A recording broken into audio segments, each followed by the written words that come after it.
Alicante, Spain, for 24 hours. Let's see what I can get up to during that time.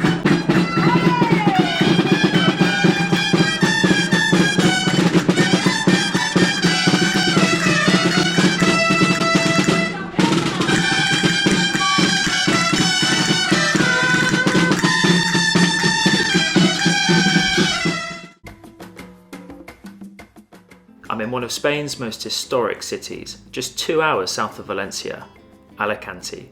It's a colourful, historic city that's home to sites like the impressive Barrio Santa Cruz, a famous old town with bars, restaurants and pastry shops, a huge central market, and the spectacular Santa Barbara Castle, a former Moorish fortress which towers over the city.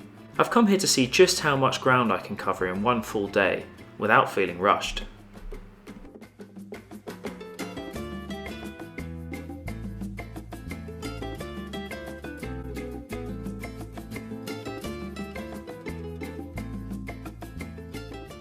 You may not think of Alicante city as a beach destination itself, given the long stretch of coastline either side of it, but it boasts a long promenade and beach of its own, just minutes away from the Casco Antiguo, or Old Town. It's within the Old Town, where I'll be sleeping tonight, that you can find beautiful squares and famous buildings, like the Basilica de Santa María, built in the iconic Valencian Gothic style between the 14th and 16th centuries, over the remains of a mosque, constructed initially by the Moors, who ruled this region for over 5 centuries. At the heart of the old town is the Plaza del Ayuntamiento, a pretty square that's home to Alicante City Hall. Greeted by Dali's sculpture of St. John, I was able to access 4 rooms inside the building, which is open to the public free of charge. Each room boasts high ceilings, paintings of former city mayors, and a chapel.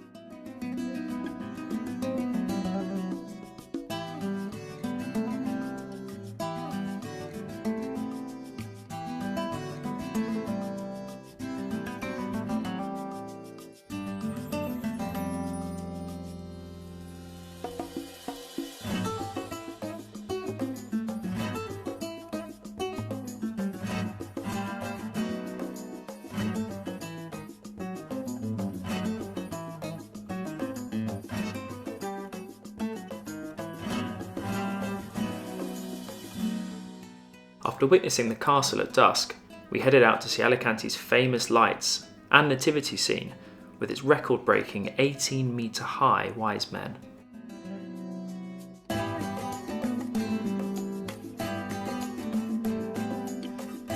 So the first time that I got to know Alicante properly, I found a restaurant out of the blue in the old town called La Tasca del Barrio, and I booked a table, so yeah, that's where we're eating this evening.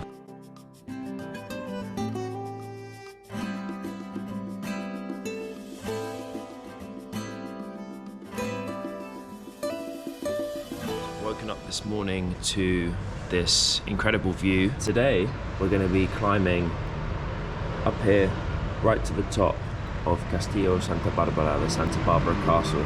So that's where we're heading.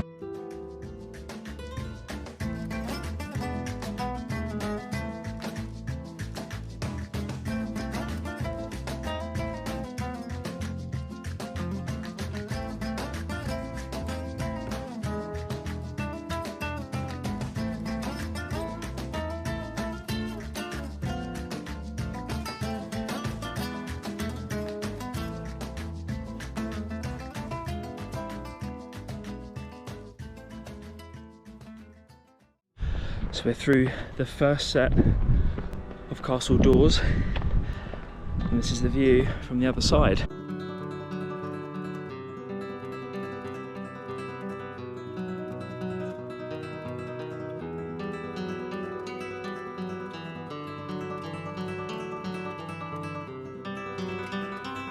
So we've just made it to the summit.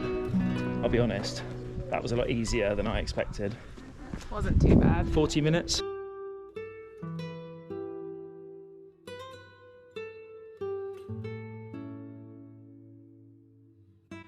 So I'm currently inside the Alcazaba up here at the top of Santa Barbara Castle, and that word Alcazaba in Spanish comes from the Arabic Alcazbar, or citadel in English as we call it. It's the fortified enclosure here within the castle at the top of the hill. and it would basically be an area which would shelter the surrounding town and overlook neighbouring territory right here in Alicante.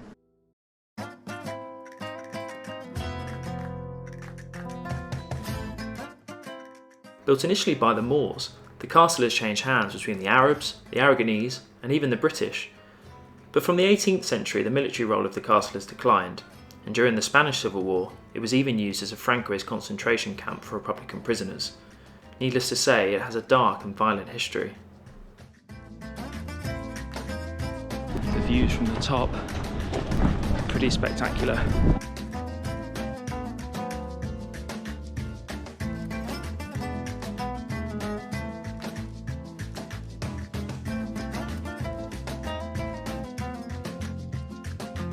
So as you head down from Santa Barbara Castle, there's a number of different routes you can take. You could just walk on the road, hold traffic up like I am. This poor lady here just has tourists like me watching her on her own balcony, but she's compensated with great views.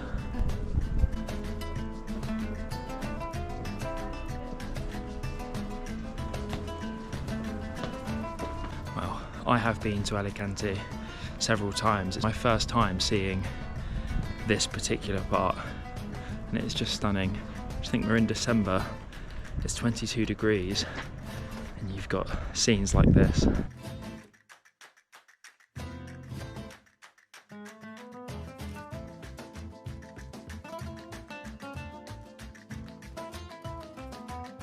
Something I've picked up on about Alicante so far is it seems pretty easy to navigate. Coming down from the castle, and even from here you can see the bell tower, and the other side of that, the square where I stayed last night. There's something we've picked up on, is that the name of each house is the people that live there.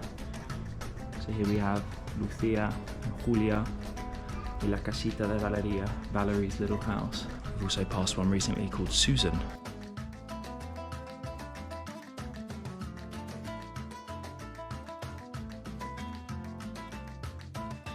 I feel quite bad just shoving my camera into people's living rooms when they're just trying to enjoy lunch as a family, but when you come across somewhere as stunning as this, somewhere as picturesque, it's difficult not to.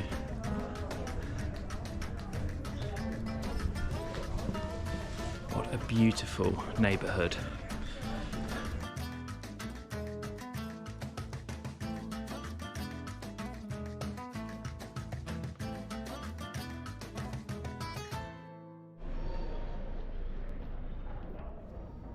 So I'm on my way now to the main market in Alicante. I'm there because I want to see the food and the drink and the building and the hustle and bustle, etc. But it's actually a building of real historic significance as well. So in May 1938, Franco wanted to quash Republican morale in this part of Spain, and he authorised Mussolini to drop bombs on Alicante, which was a Republican stronghold at the time.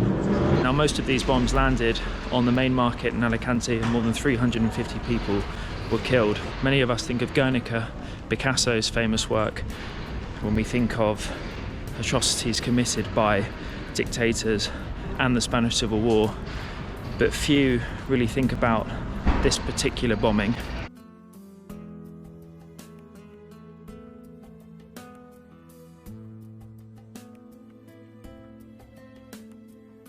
So I'm downstairs in the main market in Alicante, and there's a row of places to eat and drink. So I think of all of the markets that I've visited in Spain, this one here in Alicante has to be one of my favourites.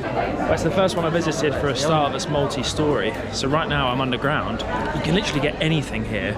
I thought it was just meat and fish, but it's not. Any type of fruit, pate, olive oils, health products. I think it's time to stop for a beer.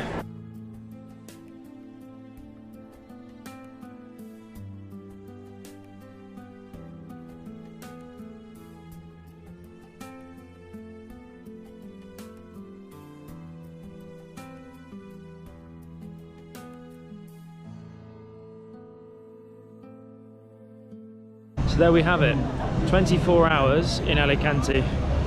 I feel like I've seen a lot during that time. I've eaten well, I've seen quite a few points of interest: the promenade, the harbour, the main market of course, and the old town.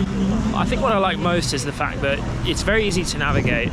If you come to Alicante and you spend some time here, you only really need to be in the old town. I would say a day, 2 days is enough to really get a feel for the city, to eat good fish, perhaps to do a night out, to go to a rooftop bar, basically do what I've done during this trip. I hope you've liked the content in this video. As always, please don't forget to thumbs up the video and subscribe to the channel. I'll see you next time.